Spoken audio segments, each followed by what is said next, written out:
자, 여러분, 실론 4-3 강의 시작하도록 하겠습니다.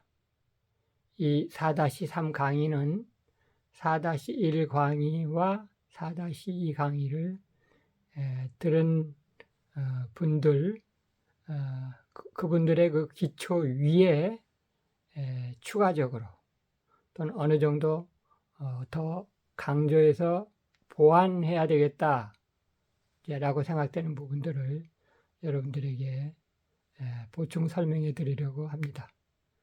한 3가지 정도만 길지 않게 여러분들에게 어떻게 보면 요약 압축해서 말씀을 드리겠는데 여러분들이 그 강조점의 포인트를 좀 잘 이해하셨으면 하는 그런 바람이고요.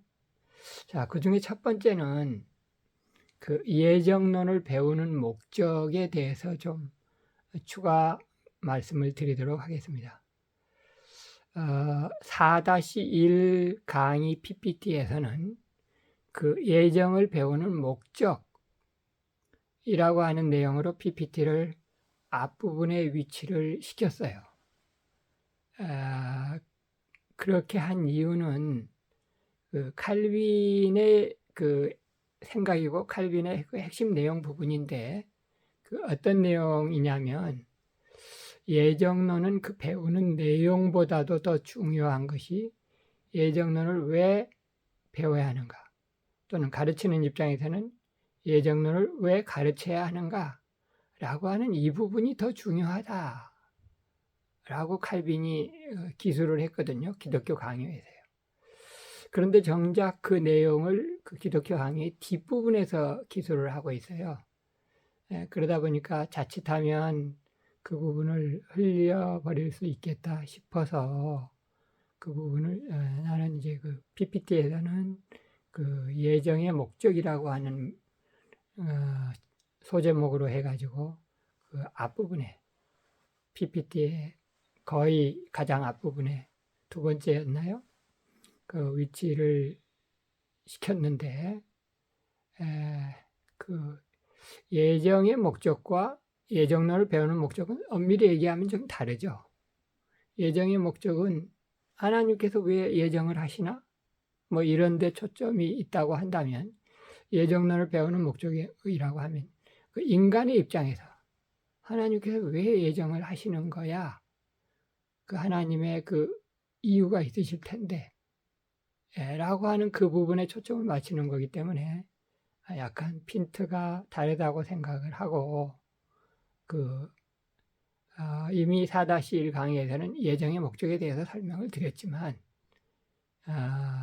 이제 이 보충 시간에는 실질적인 입장에서 실제적으로 성도와 학생들의 입장에서 왜 예정론을 배워야 하는지 가르쳐야 하는지 이 부분에 초점을 두어서 좀 한 가지를 좀 짚어드리려고 합니다. 그것은 뭐냐면 우리의 구원이 결코 내가 뭘 잘해서 된 것이 아니라는 가장 이 개혁주의 신학에서의 가장 기본적인 그 입장 때문이죠. 내가 구원받은 것이 이때 이 구원이라는 말 대신에 이제 예정이라는 말로 바꾸어도 되고 또는 선택이라는 말로 바꾸어도 됩니다.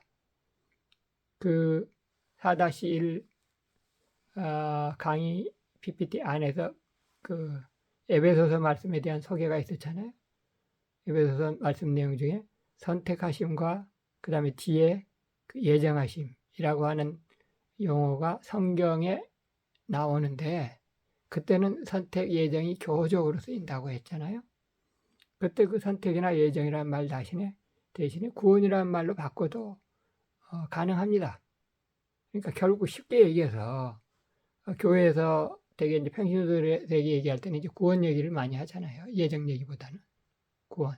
그러니까 내가 구원받은 것이 내가 죽어 마땅한 아니 이미 죽었던 존재 그 구렁텅이에서 살림 건짐 받은 것이 내가 뭘 잘해서가 아니라 또는 더 분명하게 얘기를 하면 내가 믿은 것이,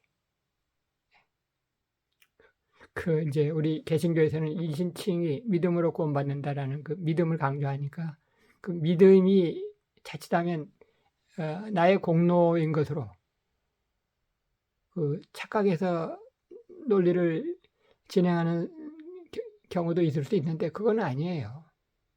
행위가 구원의 근거가 될 수 없는 것처럼 믿음도 구원의 조건은 아니에요.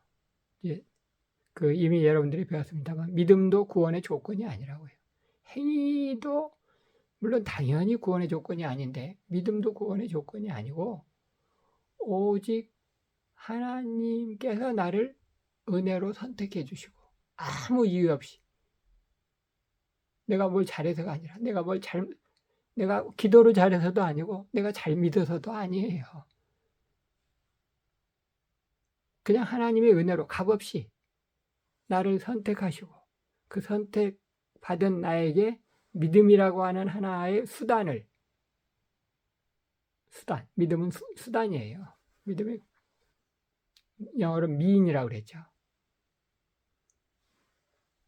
결코 믿음이 구원의 조건이 아니고 믿음이라고 하는 수단을 나에게 값없이 주심으로 말미암아 내가 구원받은 거기 때문에 내가 잘났다고 자만할 필요도 없고 오직 하나님 앞에서 나는 아무것도 한 것이 없는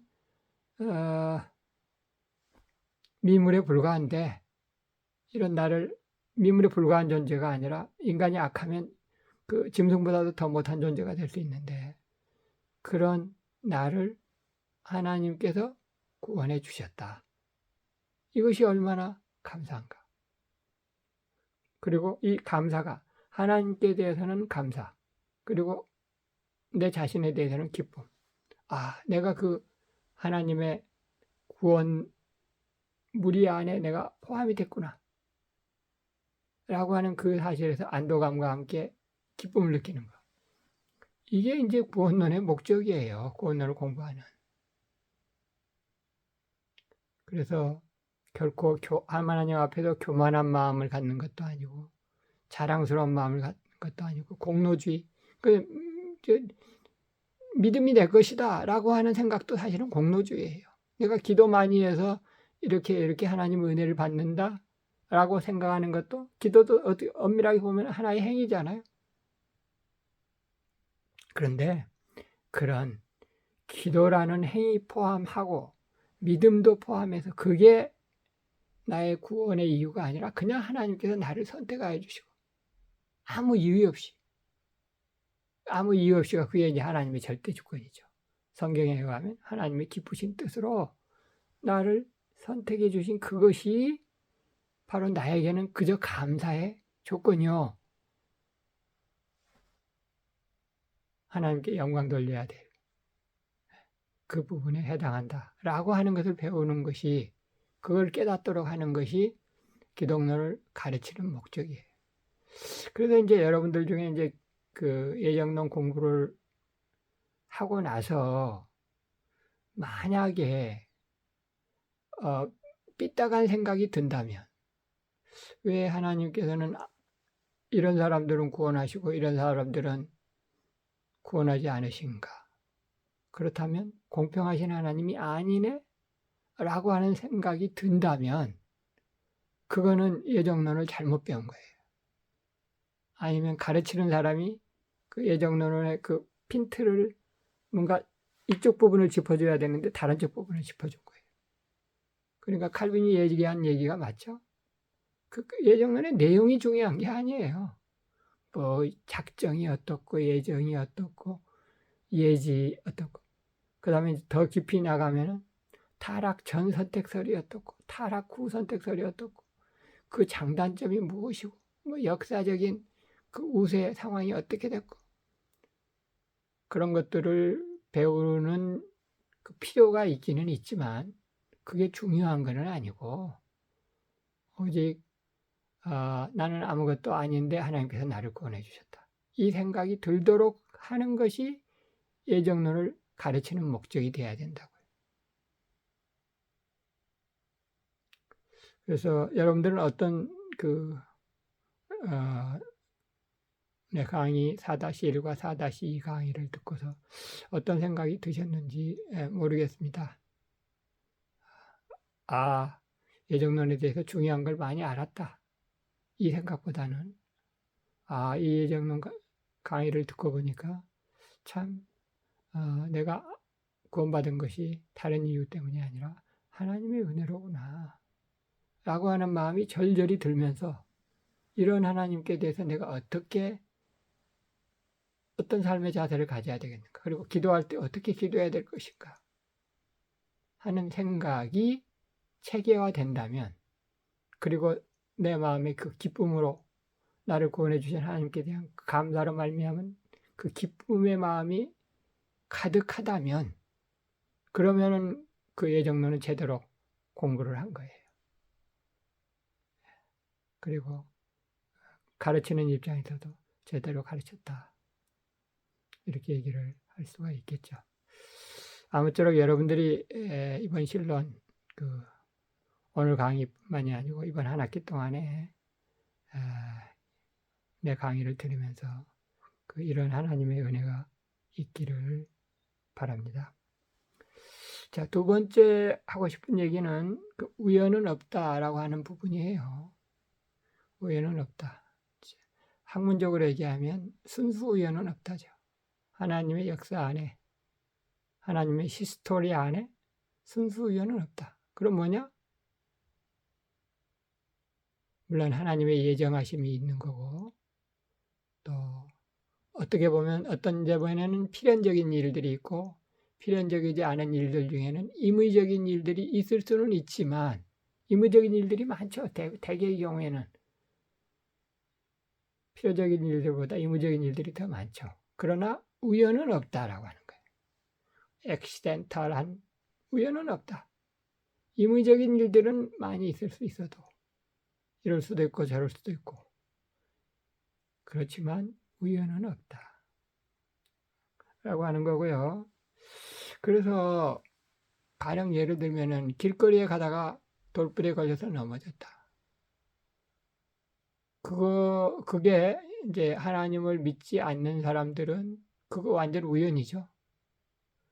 그리고 하나님을 믿는 사람들 중에서도 돌불에 넘어진 거 가지고 내가 크게 회개할 거 있겠나 생각하는 사람은 믿음이 담대한 게 아니고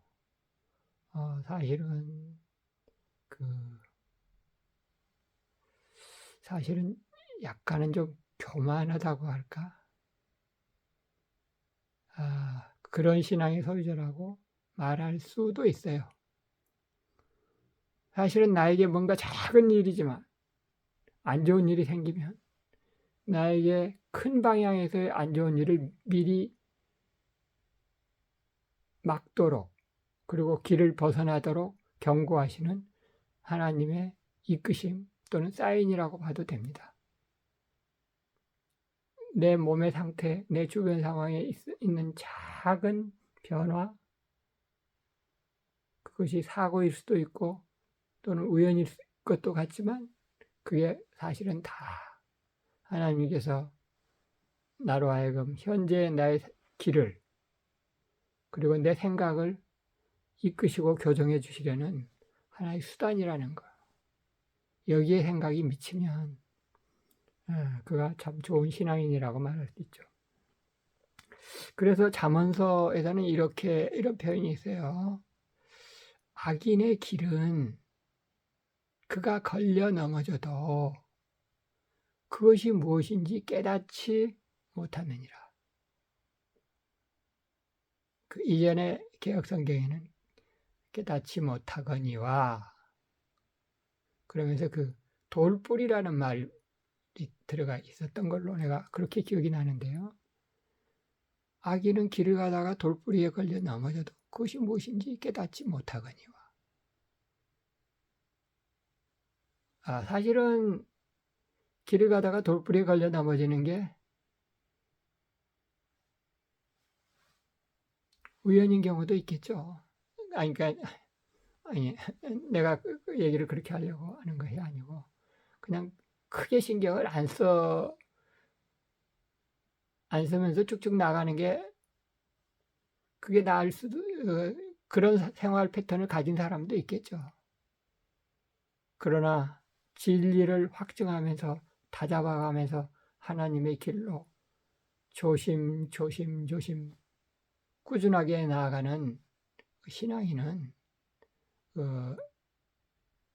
내 신변에 생긴 작은 일에도 하나님께 대해서 물어보고 하나님께 간절히 매달리면서 이 길이 옳습니까? 과연 이 길이 옳습니까? 그러면서 한 발짝 한 발짝 내디뎌 가는 거예요. 이게 진리를 추구하는, 진리를 살아가는 사람들의 자세죠. 대개 보면 악인들은 말이죠. 쭉쭉쭉쭉쭉 나가요. 언뜻 보기에 세상 사람들이 보기에는 승리하는 것 같기도 하고, 뭐 검증 뭐 이런 게 없어요. 쭉쭉쭉쭉쭉쭉 자기 하고 싶은 대로 나가고, 이야 대단하다. 뭐 그렇게 신속하게 저 앞이 나가 있어. 그런데 잘 보면은 이것도 너무 부풀어져 있는 거고, 이것도 자세를 클릭을 해야 되는 거고, 그 상태에서 그냥 쭉쭉쭉 나가는 거예요. 그러나 진리를 향해 나아가는 자는 하나님의 사인이 있을 때마다 과연 이것이 하나님의 무슨 뜻인가 이렇게 매달리고 기도하고, 비록 힘들지만 꾸준하게 한 발짝 한 발짝 나가면서 결국 하나님의 나라를 완성해 가는 거죠. 어쨌든 이 세상에 우연은 없습니다. 그러니까 내 신변에 생긴 작은 일을 가지고도 하나님께 감사할 수 있어야 되고, 하나님 앞에 기도 요건이 될 수 있어야 되고, 그러면서 순간순간 하나님의 은혜에 감사하고 내 마음은 또 기뻐하고, 이런 삶이 바로 사도 바울이 말한 항상 기뻐하라, 쉬지 말고 기도하라, 범사에 감사하라 라고 하는, 이것이 바로 그 말씀 바로 뒤에 있잖아요. 이것이 그리스도 예수 안에서 너희를 향하신 하나님의 뜻이니라. 이것이 우리 신앙인들의 그 삶의 기본 자세여야 되는 거죠. 자, 이번에 세 번째 마지막으로는요, 그 무조건적 선택에 대해서 좀 더 보충한다고 할까, 강조를 좀 하도록 하겠습니다. 그 무조건적 선택, 칼빈지 5대 교리 중에서 두 번째 교리에 해당하는, 칼빈지 5대 이거는 교리예요. 교리. 삼위일체는 교리이기 이전에 성경 자체다 이랬는데, 칼빈지 5대 교리, 가령 첫 번째 원리인 인간의 전적 타락, 전적 능력, 교리예요. 두 번째, 하나님께서 우리를 구원하시며 또는 우리를 선택하시며 그 어떤 조건도 있을 수 없다. 무조건적 선택. 이거는 이제 절대적인 진리라기보다는 그 성경에 있는 그 정신을 좀 분명하게 어떤 다른 논쟁점의 그 해답 차원에서 정리를 한 거예요. 그러니까 절대적인 진리라고는 할 수는 없지만, 그러나 그 진리를, 성경의 말씀을 체계화한 그런 진리, 원리, 교리라고 말할 수 있죠. 그 두 번째 무조건적 선택 중에 그 대부분의 강의나 또는 이 무조건적 선택의 그 원리를 다룬 설교나 또는 그 저술들을 보면 뭐 얘기가 이런저런 얘기들이 많은데 핵심이 없어. 그래서 여러분들이 그 책을 덮고 나면 남는 게 없어. 하여튼 뭐 좋은 얘기는 들은 것 같은데, 근데 그 핵심 두 가지를 알고서 다른 것들을 알면 더 좋아요. 더 다른 것들을 내 것으로 하기가 더 좋아. 그 핵심 두 가지가 뭐냐면, 하나님께서 우리를 선택하신 데는, 또는 구원하시는 데는, 선택이나 구원이나 예정이나 말을 교호적으로 쓸 수 있다고 그랬죠. 그 어떤 것도 조건이 되지 않는다. 가령 예를 들어서 중요한 두 가지를 그 4-2 강의에서 두 가지를 얘기했는데 여러분들 생각이 나시는지 모르겠어요.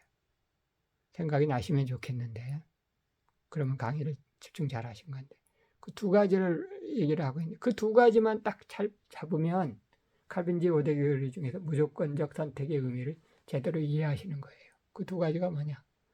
이것도 조건이 아니고 이것도 조건이 아니다 라고 하는 그 두 가지. 하나는 예지이고 두 번째는 믿음이에요.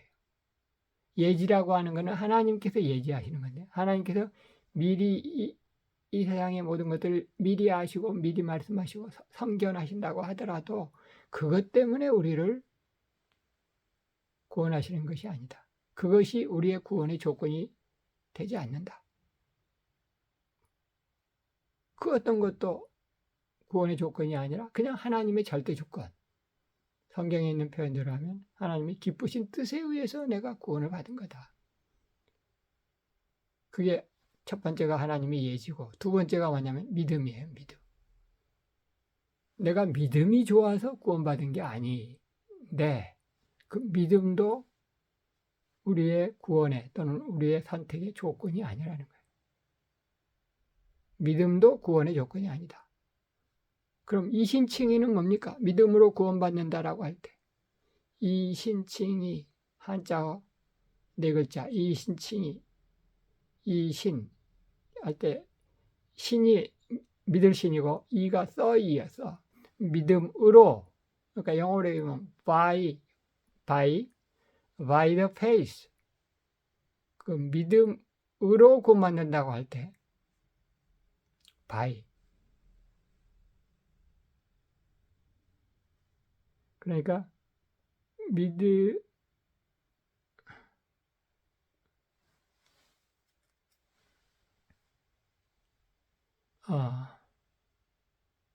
그러니까 믿음에 의해서 구원을 받는 것이 아니고 믿음을 통해서 구원을 받는 거죠. 그러니까 믿음이 구원의 조건이 아니고 믿음을 통해서 써이라니까 써이 한자어로는 써이 믿음으로써 그러니까 믿음이 구원의 수단이 되는 거예요. 믿음이 구원의 조건이 아니고 믿음의 수단이 되는 거예요. 그래서 믿음의 수단 영어로는 mean이라고 그랬죠. mean. 그래서 이 두 가지 다시 한번 강조를 드립니다. 인간의 믿음도 구원의 조건이 아니다.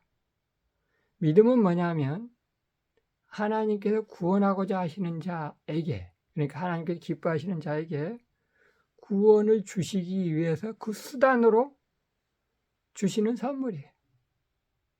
그래서 에베소서 2장 8절 말씀 은혜, 믿음, 구원이라고 하는 단어가 나오는데 너희는 그 은혜에 하여 믿음으로 말미암아 구원을 받았어요. 은혜, 믿음, 구원 이 세 단어 중에서 물론 구원은 믿음으로 받는데 그 믿음은 하나님의 은혜로 주시는 거예요.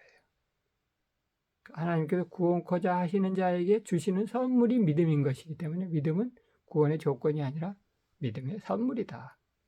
하나님의 은혜의 선물이다. 그래서 영어로는 mean, 우리 한글 번역으로는 수단 이렇게 볼 수 있는 거고 그런 의미에서 믿음 무조건적 선택 우리의 선택은 우리의 구원은 무조건적이에요. 믿음도 구원의 조건이 아니고 예지도 구원의 조건이 아니다. 이거를 다시 한번 짚어드립니다. 자, 여러분들 좀 긴 시간 수고 많으셨습니다. 다음 시간에 보십시다.